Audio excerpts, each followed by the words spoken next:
I am Kaarina Finegan. I'm an associate professor of developmental English here at MCC.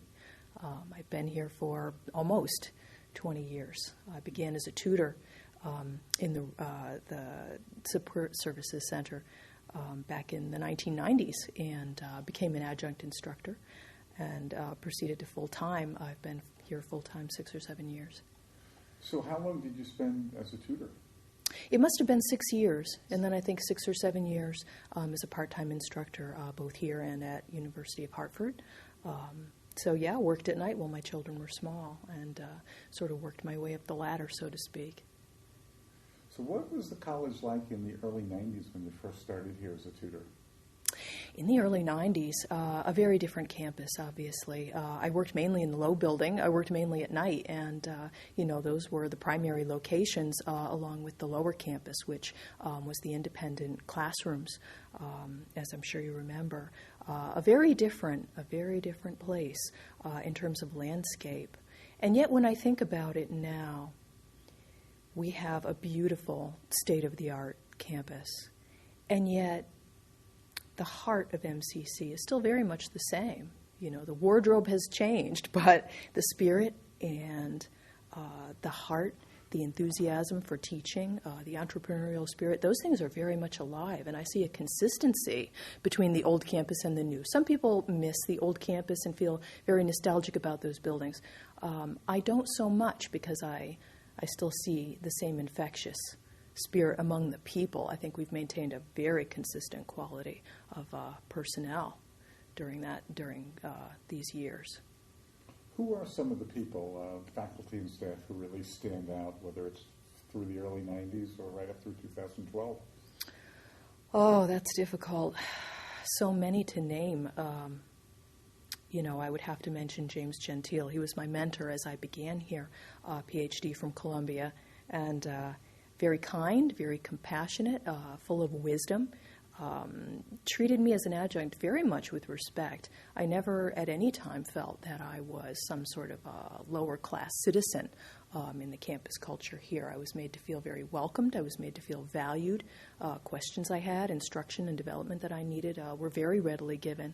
Some of my earliest mentors were Kathy Bottaro, Donna McCormick Condon, senior faculty now in our English department who took the time, to explain, how the campus would work, how to value the students, how to work in the support services. And over the years, I've had support from more individuals really than I can count. Very inspired by our counselors, many of whom are still with us over this time period. Giving their best quality to our students in terms of their quality of life, not just the academics, but also the personal, taking very, compassionate approach to the holistic student. Are there some students who you've worked with that really stand out as memorable or inspiring? Oh, absolutely. Several students I can name. One of my first students was Mi Kyung Yu, who spoke Korean primarily, was changing her career, was, a new resident of our country, came to every session, every support session, worked very hard on all her papers, graduated, went on to study at Trinity, went on to do internships for them, just an outstanding individual and person. We also have a more recent student. His name is Jerome Daly,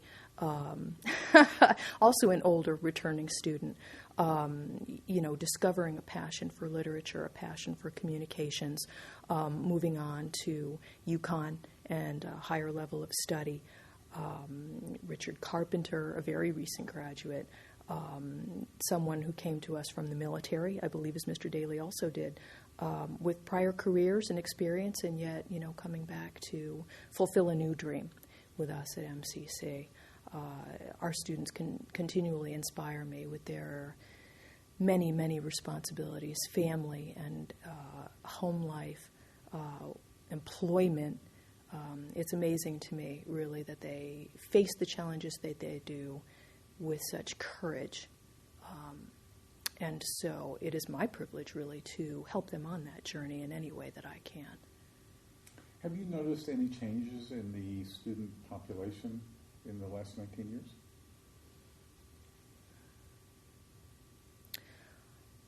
I personally have not. I hear from fellow faculty that we have gone from an older student to a much younger student.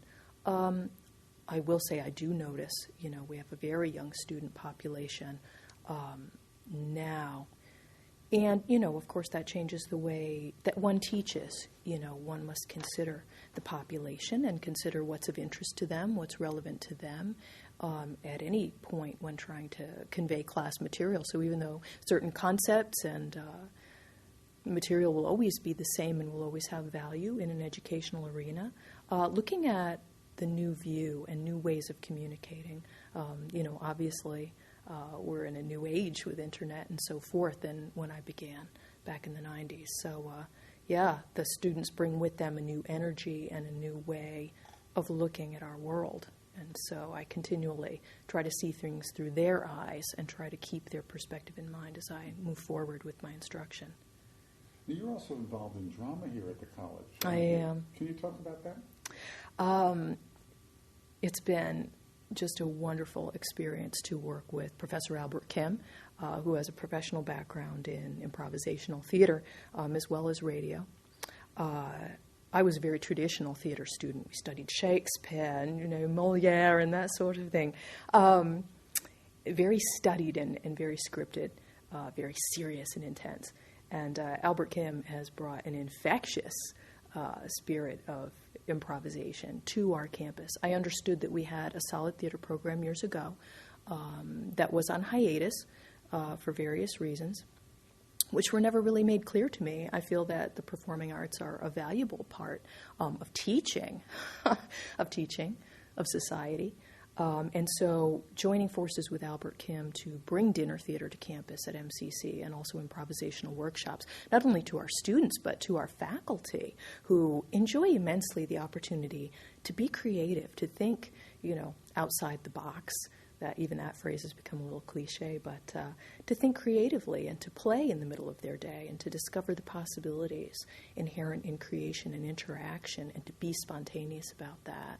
It's been a fabulous experience, which, really has broadened my abilities, and I'm very grateful for that. Our president, Glickman, is very much behind the arts, and we feel very supported in our endeavors, and we're always looking for new venues and ways to include the students in these experiences and hopefully suit them for four-year institutions if they choose to study in the arts.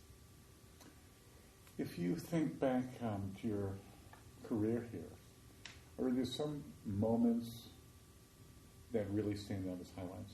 Things that you're very proud that you were involved with or that you accomplished?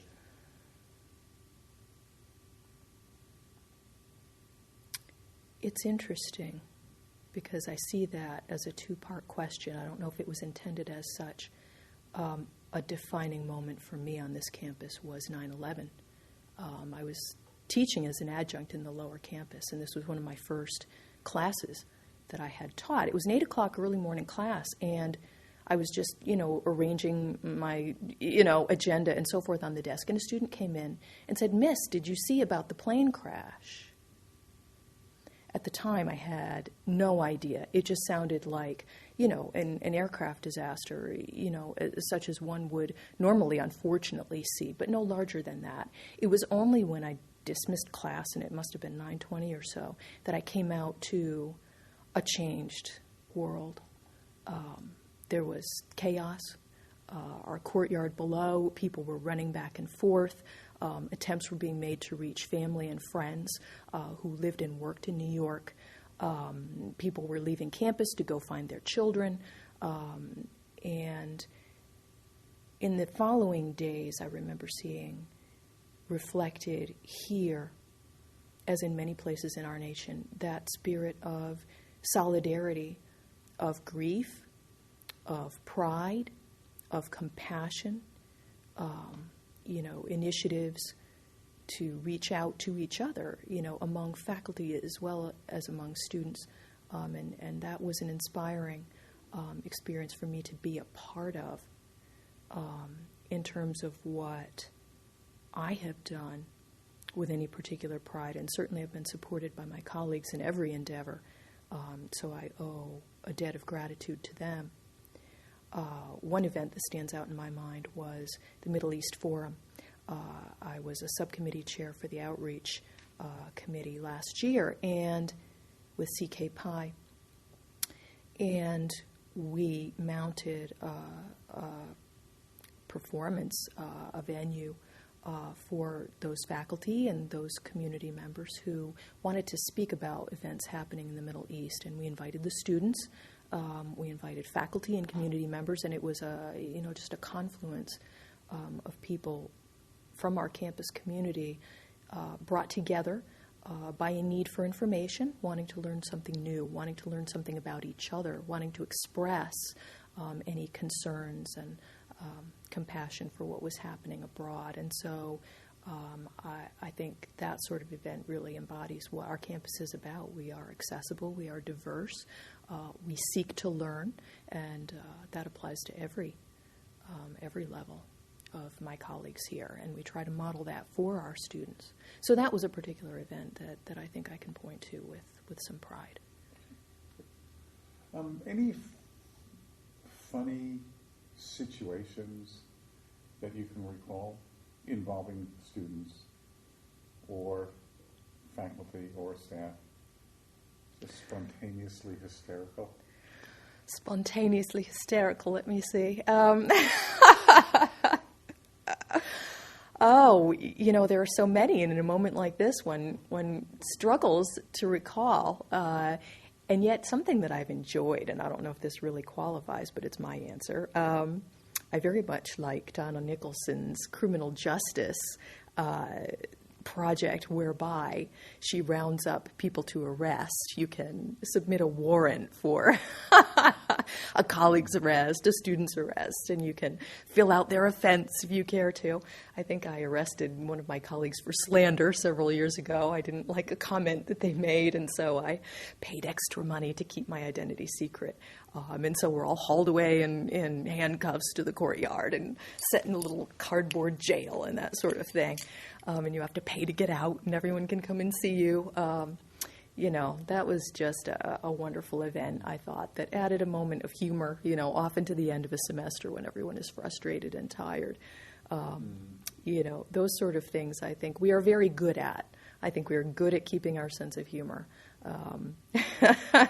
And we find various creative ways in which to do that. Well, speaking of Donna, she was here earlier, and she suggested that faculty should compile a book of the best excuses that we've heard from students as to why they will be absent or have been absent, or why they can't take an exam on a particular date. Can you recall any particularly interesting excuses coming from students? Oh, instantly. And these seem to be recurring excuses over a wide variety of individuals over a wide period of time. Really the one that some students seem to think is very individual, and yet we have all heard before, is the fact that the homework was in the back seat of the car when the car was being towed somewhere. And people will act as if they have come up with some ironclad, original excuse, when the fact is, I cannot tell you how many times I have heard that one. Another is, the family vacation. I mean, and these are difficult things. You don't like to question the student. You don't like to imply that there's some untruth there. And yet, there are a few things that have been said that just either show very poor planning or very creative imagination in terms of coming up with something that you can't possibly contradict or check on or something. So you have to be quick. You really have to decide how you're going to field those things, because they're coming, and they keep coming. Those were the major areas that I hope we would cover. Is there anything else you want to add or discuss?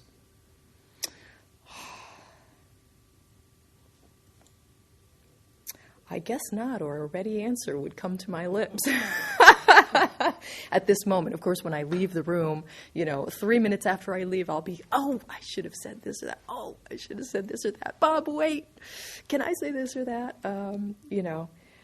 it's just been a privilege to work here, and I'm. Okay. Do you want to look to the future? Are there any areas or activities that you would like to focus on for the next 5 years or so? For the next 5 years, community service, I believe, is very important. We are known for our community service, and we're recently acknowledged for that. I think we really want to see what the needs are in our community. And we have always tried to do this, to my understanding.